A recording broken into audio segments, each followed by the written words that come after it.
As you both know, lung cancer doesn't discriminate. In fact, it can strike anyone at any age. Graduate student and patient advocate Taylor Bell Duck knows this all too well from her personal experience.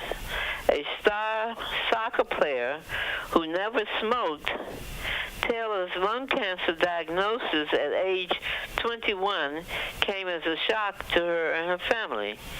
Now cancer-free for 9 years, she's on a mission to advocate for others facing this devastating disease.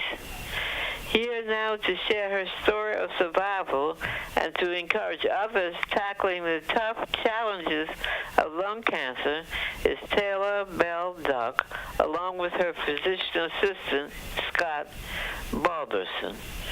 Good morning again, Taylor. Good morning. Thank you for having us. How did you first find out that you had lung cancer? Well, imagine being 21 years old, a never-smoking Division I college athlete, and being told you have lung cancer. That's really my story. As a child, I had a dream that I wanted to play collegiate soccer and was fortunately given that opportunity.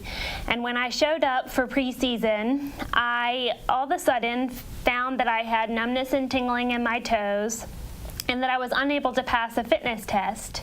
And so after a year of trying to figure out what was going on, we really came up empty-handed in terms of any health issues. And so after, struggling for a year physically, I made the really difficult decision to stop playing soccer. And so I got really involved in other campus activities, but I still wasn't feeling quite right. And so after another year of recurrent pneumonia and upper respiratory infections, I ended up randomly in the emergency room for what I thought was a ruptured appendix, which I had a CT scan of my abdomen and pelvis, which revealed that I also had a collapsed lung, or partially collapsed lung, and a large upper lobe lung mass, which ultimately led to the diagnosis of lung cancer at the age of 21. And I understand that lung had to be taken out? So yes, I had a partial lobectomy. I had my left upper lobe removed through a surgery called VATS, which is video-assisted thoracotic surgery. And it's a minimally invasive surgery to remove the lung as well as the tumor. And how have you been doing physically since then? I've been doing great. So I'm not going to lie, it was very much a rough surgery and not a walk in the park. But through a really great medical team, Scott being on that team, they coached me through the entire process and diagnosis and surgery and recovery. And I actually celebrated with at my 1-year surgery date with a 5K, which Scott and my physician ran with me to celebrate. And that's wonderful. Yeah, and in the last 10 years, I've really spent a majority of my personal time advocating and raising awareness of lung cancer and trying to break the stigma of the disease, and then also working to help connect patients to the necessary resources and information so that they can get information and empower themselves to really thrive through their diagnosis. Now, what is the Cancer Game Plan? So Your Cancer Game Plan is a program that I partnered with Merck and other cancer advocacy organizations that is a place where patients can go to find more information that relate to emotional health and well-being, health and nutrition, and communication tools. Not necessarily communication with your family and friends, that's really important too, but empowering patients to be able to communicate effectively with their healthcare team. A cancer diagnosis is so complex and it can be very confusing for a patient. And so what Your Cancer Game Plan does is provides information to patients to empower them and to help them get the necessary resources and information so that they can truly work their way through the diagnosis. And that's specific in relationship to lung cancer?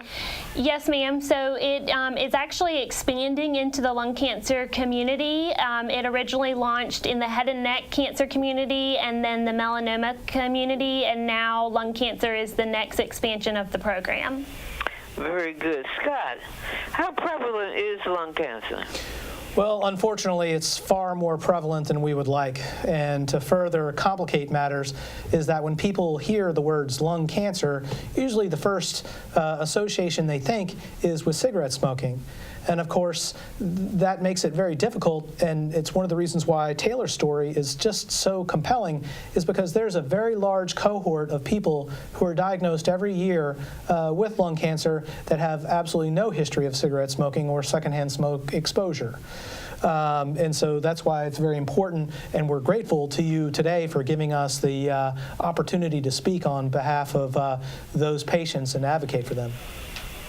All right, now, can you give us some idea of what percentage of people develop lung cancer who are non-smokers?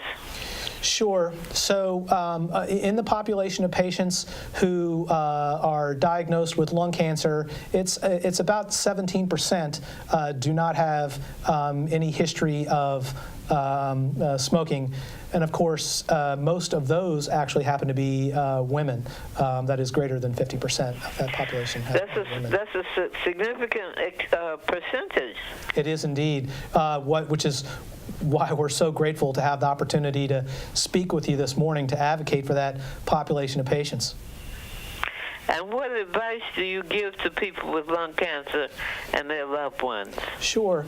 Well, it's obviously very important at the initial stages to be able to seek evaluation in a large academic health center or a comprehensive cancer center. But also, as far as the patient is concerned, programs like this, Your Cancer Game Plan, where you can access tools to be able to empower patients and their families. You know, Taylor spoke about how important communication was as an example to be able to break down complex medical concepts so that she and her family could make appropriate decisions in terms of how they would move forward in their battle with the disease. All right, now where can one get more information about Your Cancer Game Plan or what to do if one has lung cancer?